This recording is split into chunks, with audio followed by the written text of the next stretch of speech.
você não está dentro do ambiente do merchant, do contexto em que o cliente já está ali no seu checkout com seus produtos e já com a experiência que ele está acostumado, você tira muito potencial de conversão.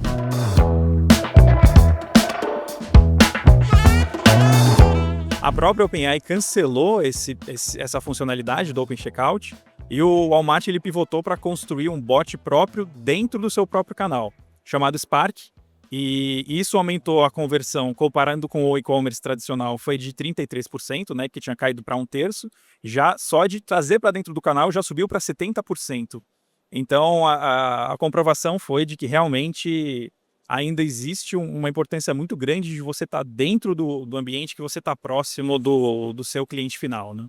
E eles mapearam um aumento do ticket médio também nessa operação, Sim, né? Acho que sim. foi algo próximo dos 35%, porque envolve todo esse entendimento do momento do cliente, ele está dentro já do site, ele traz ali a necessidade dele, consegue conversar, então consegue ter um direcionamento, uma experiência muito mais customizada para esse momento dele, e isso também facilita um pouco a parte de compra por impulso também. Então foi um caso bem bacana.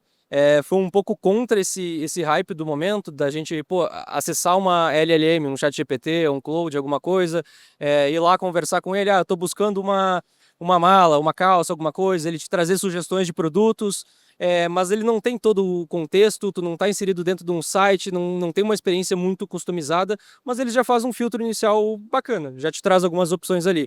E esse experimento do Walmart trouxe essa questão de que é muito mais eficaz tu ter uma ferramenta própria dentro do teu ecossistema e consiga trazer essa especialização, entender esse momento do cliente, desempenhar um pouco melhor essas questões, né?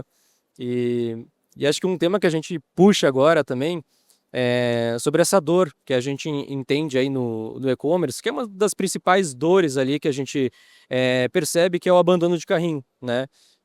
Isso é o que acho que é quase 80% ali dos carrinhos hoje são abandonados nos e-commerce. Isso é uma receita gigantesca que acaba fugindo, né? E a gente sabe que tem um investimento muito grande em cima disso, parte de marketing e tudo mais, para a gente conseguir trazer tráfego para dentro do site e tentar converter essa venda, e aí a gente acaba tendo de certa forma, um desperdício. Então a gente tem várias soluções hoje, né, que trabalham dessa forma. Exato, exato.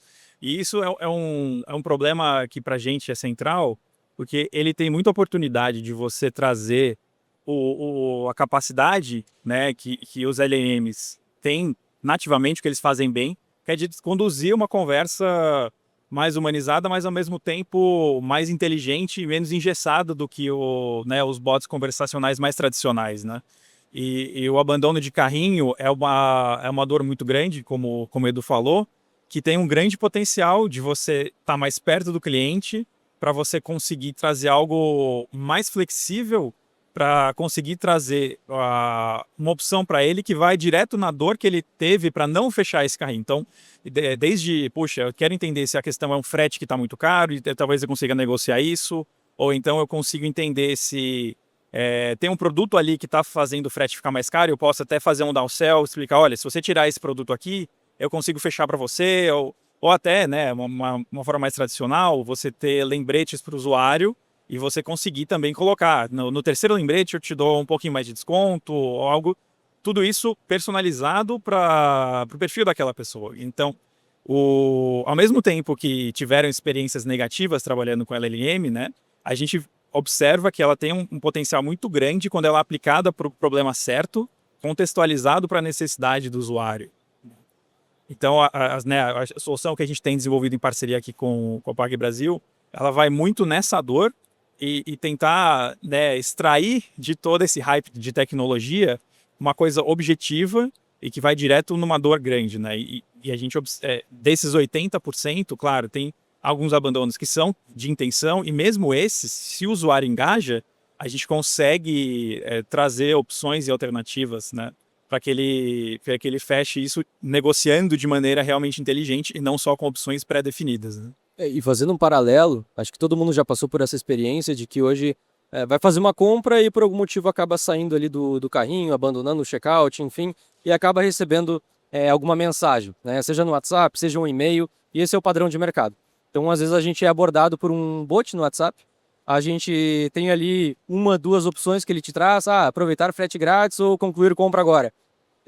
Mas talvez não traga ali o real motivo por tu ter abandonado o checkout. Talvez tu esqueceu de colocar um produto, abandonou o carrinho porque queria adicionar mais um produto e ele te trouxe ali duas opções. E às vezes tu tenta explicar, tu manda uma mensagem, não seleciona nenhuma das que ele te trouxe, manda uma mensagem ali, olha, eu queria adicionar tal produto. E ele te responde, não consegui entender sua solicitação, por favor, escolha alguma das opções acima.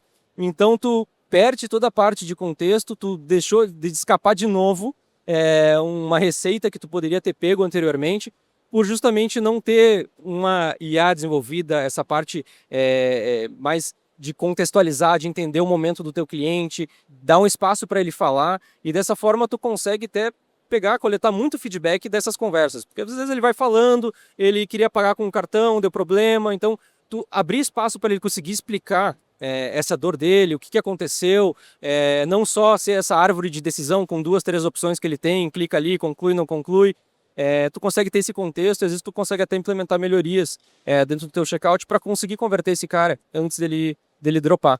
Então, o cenário tradicional que a gente tem é muito e-mail e esses bots ali, padrões, que a gente não consegue, acho que nem chamar de IA, e a funcionalidade da Fintalk vem trazendo ali uma coisa fenomenal. O primeiro contato que eu tive com vocês, eu não acreditei ali no que estava vendo, porque de fato é a gente e-commerce mesmo, tem IA ali, a gente consegue conversar, tu passa teu contexto, ele entende, é sensacional, né? E tem um aspecto importante para a gente poder chamar isso de conversa de verdade, né? Que no Brasil é o país que mais envia áudios via WhatsApp, né? Então, você estar no WhatsApp, que é uma plataforma com uma penetração altíssima no Brasil, e você ter capacidade de processar áudio, que o cliente, e a gente observa isso na prática, onde a gente já está operando, ele, às vezes, ele conta a história dele para poder chegar no ponto que ele quer. Então, muitas vezes a pessoa conta, olha, eu estava tentando colocar isso aqui no carrinho, porque eu estou querendo comprar, sei lá,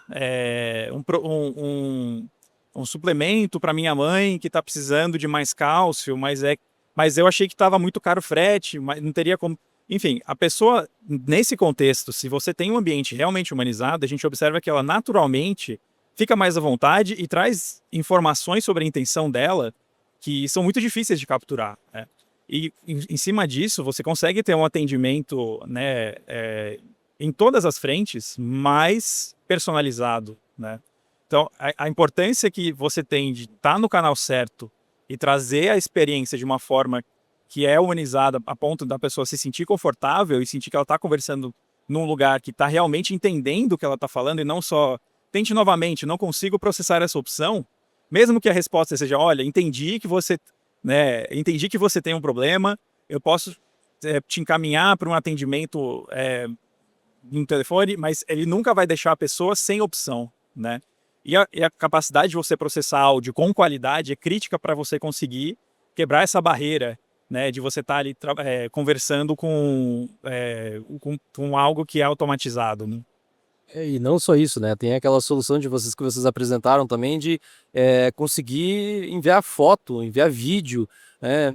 Daí toda a parte de experiência de compra, similar aí o que o Walmart implementou depois desse teste ali dentro do ChatGPT, da OpenAI, que implementou a plataforma própria, por exemplo, o caso de vocês, acho que era um case de bolsas, né? De moda. Ela envia a foto do vestido que ela vai utilizar numa janta, e aí, a própria IA ali dentro do conversacional, dentro do WhatsApp, já traz, olha, entendi e tal, aqui estão as sugestões das bolsas que combinam bem com esse vestido, com o tipo de evento que tu vai estar participando. Então já faz toda uma curadoria, já entende todo o momento ali do comprador, e isso acaba encantando, né? É diferente de eu entrar no site e ficar lá buscando o produto que eu quero, e será que vai ficar bom, será que não vai? Então tu tem essa curadoria, tu tem toda essa parte ali de entender o momento do cliente, e é isso que no fim acaba convertendo muito mais, né?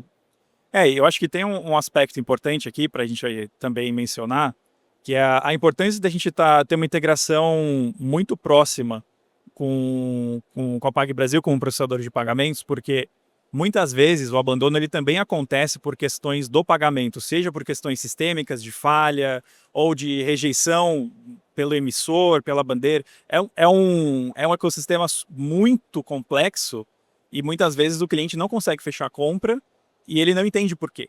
E às vezes a gente consegue chegar numa alternativa, seja por falta de capacidade de compra, preciso de mais crédito, preciso juntar 2 meios de pagamento, que é algo que a PagBrasil já suporta.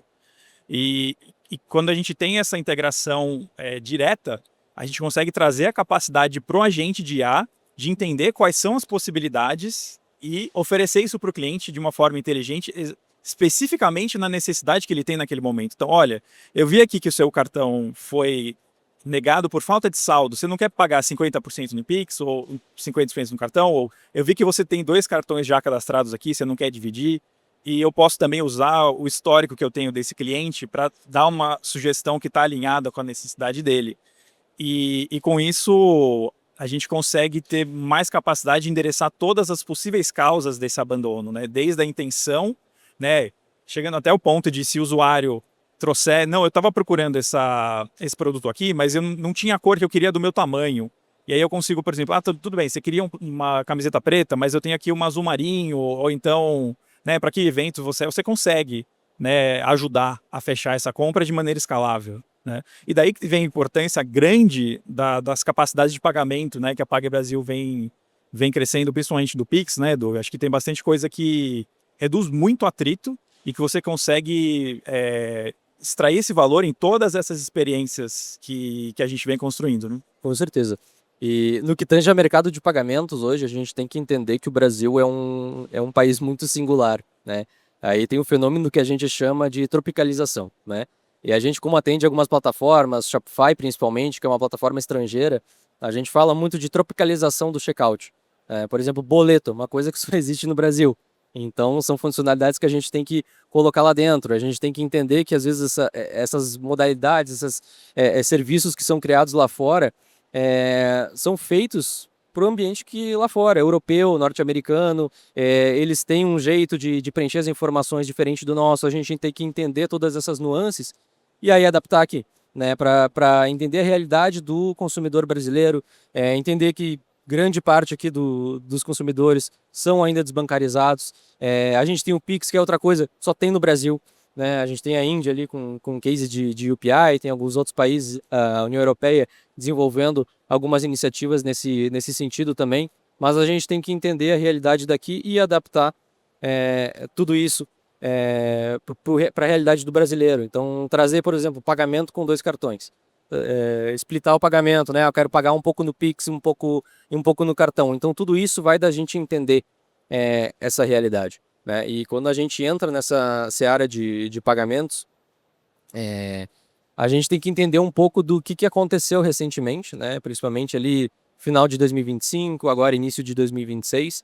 A gente teve o caso do Banco Master, que acho que está todo mundo careca de saber. A gente teve esse rombo de 60 bi no FGC. A gente teve o maior ataque hacker da história no passado também, ligado ali à parte de contas bolsão.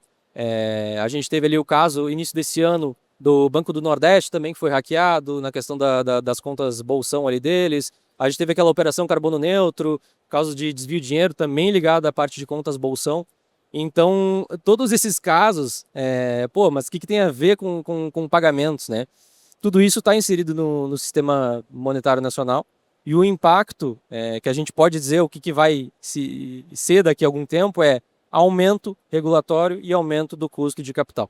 Basicamente isso. A gente vai ter que recompor ali o FGC, aí toda essa parte de ataques hackers, tudo isso foi mapeado, foram mapeadas as falhas que tinham no sistema e tudo. Então, vai ser aumento de custo de compliance, aumento regulatório. Então, a gente, não que vá sofrer, a gente vai melhorar com isso, mas a gente tem que estar pronto para conseguir resolver essas questões, né? Conseguir atender isso.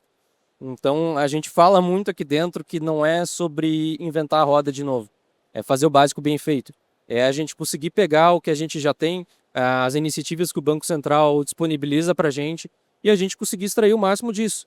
Então, seja pegar o Pix, todas as iniciativas de Pix que o Banco Central abre para a gente, o JSR, são o Pix Open Finance, né? São questões ali que começaram a ser discutidas 5 anos atrás e até hoje tem muita processadora de pagamento, quase nenhuma, que tem um Pix One Click. Uma jornada sem redirecionamento ali dentro, mobile, para ter no browser. Então, não adianta a gente começar a pensar em futuro e coisas disruptivas que não existem ainda se a gente não conseguiu pegar o que tem disponível para o mercado, fazer uma solução muito bem feita em cima disso, que vai gerar uma experiência de compra muito boa para o consumidor, vai aumentar a conversão, e principalmente conseguir integrar com algum tipo de IA, né? Então não adianta só disponibilizar uma solução ali, funcional, aí tanto se fala de IA e tu não conseguiu fazer a integração ali na tua outra ponta para recuperar um carrinho, fazer uma venda, alguma coisa, e aí chega aquela mensagem lá de quer aproveitar o frete grátis, clica aqui. Então a gente bate muito nessa tecla de encontrar um parceiro que esteja pronto para isso, consiga fazer o básico bem feito, esteja pronto aí para esses próximos 2, 3 anos, né? Tem até a reforma tributária, esqueci de citar isso, então vai acabar afetando todo mundo, a gente vai ter essas mudanças ali na forma do imposto, vai ser coletado diretamente agora no momento da transação. Então, o pessoal que mexe com e-commerce, a processadora, o parceiro de vocês está pronto para isso, já tem isso em mente, 2027 começa a rodar isso. Claro que vai um tempo ainda, até tá toda a sistemática ali dentro, mas tem que estar sendo olhado para isso a gente está pronto para conseguir suprir isso, antes da gente começar a pensar em inventar a roda de novo, algo nesse sentido. É isso, e o básico bem feito, ele passa por você ter os controles adequados, né? Para você conseguir atender tudo que existe hoje de tributário, regulamentação, que isso também vaza muito para os e-commerces, né? De você também, isso você também, com o interesse de extrair o valor que a IA traz para você, você precisa ter uma forma de garantir que a IA também não vai se comportar mal, né? Acho que todo mundo aqui já deve ter ouvido falar que IA alucina, casos de, né, puxa, eu fui comprar lá no bot da Ford e eu consegui comprar um carro de 100 mil dólares por 5 dólares, né?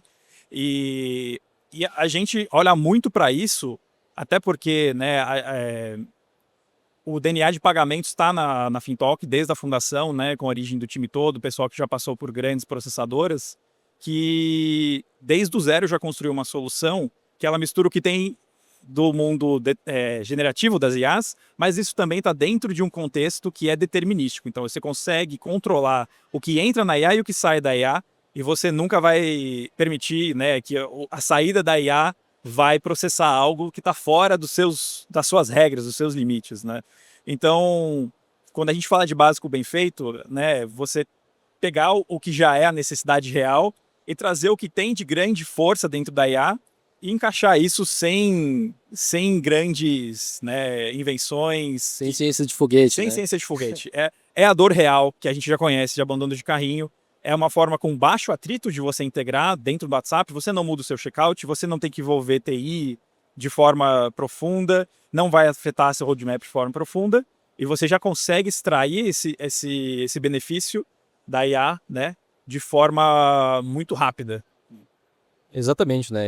Eu acho que é uma sinergia muito bacana isso de IA, com a parte de pagamentos, esse foco em deixar cada vez mais transparente, remover cada vez mais o atrito, né? Evitar cada vez mais redirecionamento, abertura de aplicativo, copia, cola, passa para cá, passa para lá e bota a senha e não sei o quê.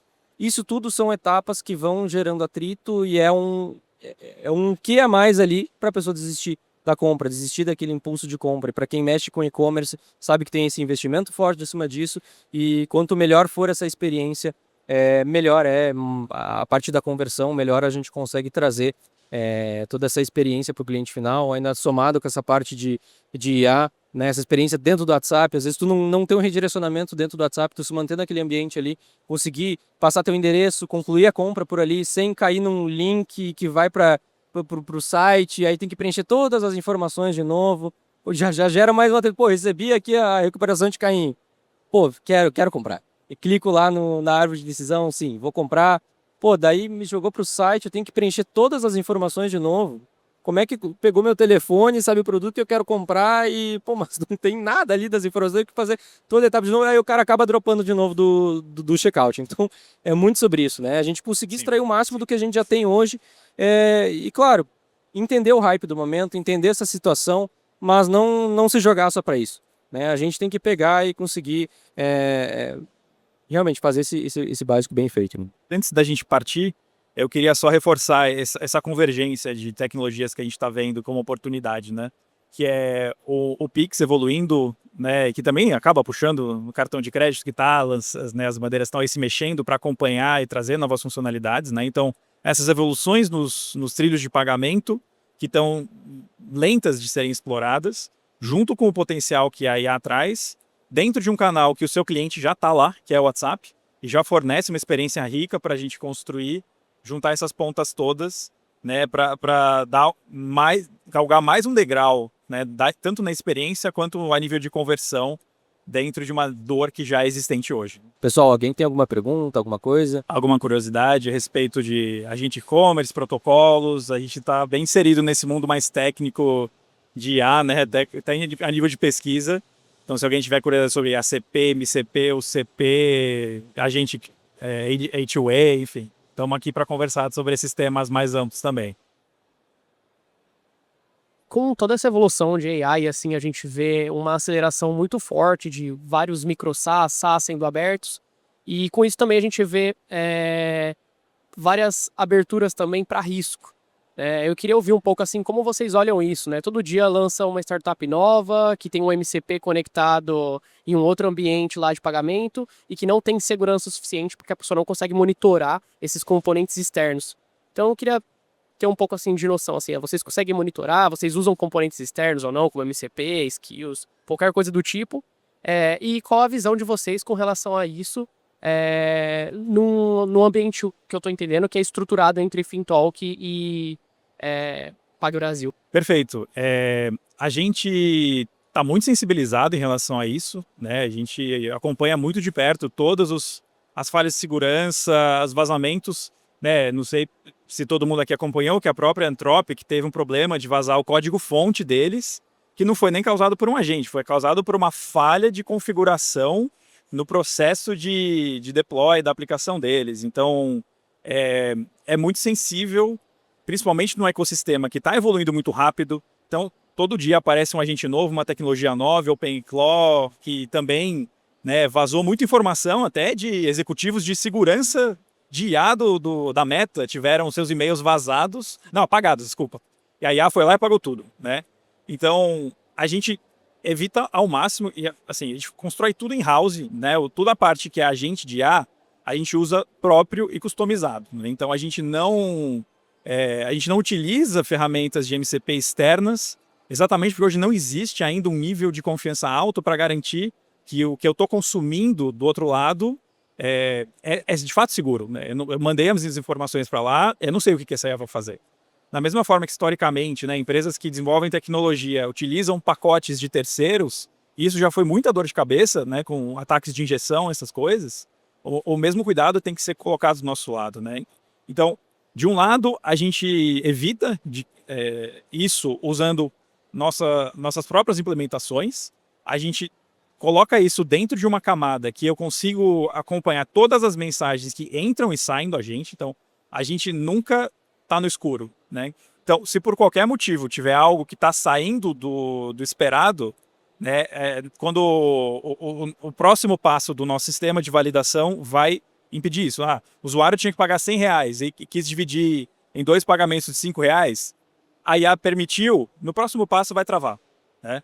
E tem um aspecto muito importante que passou da intenção do usuário para fazer o processamento, a gente tem uma integração determinística, uma integração direta. Não é o agente que está indo lá na PagBrasil processar o pagamento, né? O agente interagiu com o usuário, trouxe o resultado, isso vai ser processado no ambiente seguro, foi preparado para ser PCI compliant, aí tem toda a camada de segurança que você espera de um stack de pagamentos tradicional. Toda a camada de antifraude que entra aí, mas daí a gente começa a entrar num outro universo. E dentro de PagBrasil a gente também preza muito por ter desenvolvido toda essa parte tecnológica dentro de casa, não utilizar nenhum software de terceiros ou depender de terceiros para a gente ter isso. Então, a parte de antifraude, a gente construiu uma camada própria em cima. São milhares de variáveis que são analisadas. O próprio cliente consegue ter um acesso a customizar também essa ferramenta para esse cenário específico dele e a gente garantir cada vez mais essa aprovação e evitar cada vez mais a parte de risco de fraude. Então, essa camada de segurança também é muito importante, né? Tem muita parte de ataque, o pessoal que faz teste ali de milhares de cartões clonados. Então, às vezes, a gente já consegue identificar isso no segunda, terceira, quarta transação e já bloqueia para a gente evitar, né, essa queda ali de conversão e tudo mais, apesar de que nesses casos de fraude ter uma queda de conversão é positivo, né? Caiu a conversão, quer dizer que o antifraude funcionou muito bem. Então é essa a ideia também, mas a gente conseguir mapear, conseguir estar à frente, conseguir criar regras específicas para bloquear casos específicos ali de fraude, então se aplica e se utiliza muita IA em cima disso também, né? Eu acho que, só complementando esse ponto da fraude, eu acho que tem uma nova fronteira de aprendizado para as empresas, que é o que acontece quando eu coloco um agente para tentar fazer uma compra, né? Que não está, né, como é a nossa solução, dentro de um ambiente controlado. Você tem um novo comportamento de antifraude, né? Poxa, se esse cliente veio, por exemplo, do ChatGPT, que informação que você tem sobre... Você não sabe qual canal que ele veio, você não sabe quais foram as interações que aconteceram para ele chegar no seu ambiente. E muitas informações que os modelos de antifraude tradicionais utilizam não estão presentes, né? E isso é naturalmente algo que a gente também está incorporando na solução de pagamentos com IA, de você mapear esses sinais, né? E também trazer isso para os modelos de antifraude. Então, eu tenho uma nova superfície de novos modelos de potencial fraude, e a gente traz isso para dentro. E tem uma outra faceta que é quando você está dentro do WhatsApp, que existe também, né, um pouco de receio. Pô, o WhatsApp é um lugar que todos os golpistas vêm pelo WhatsApp, né?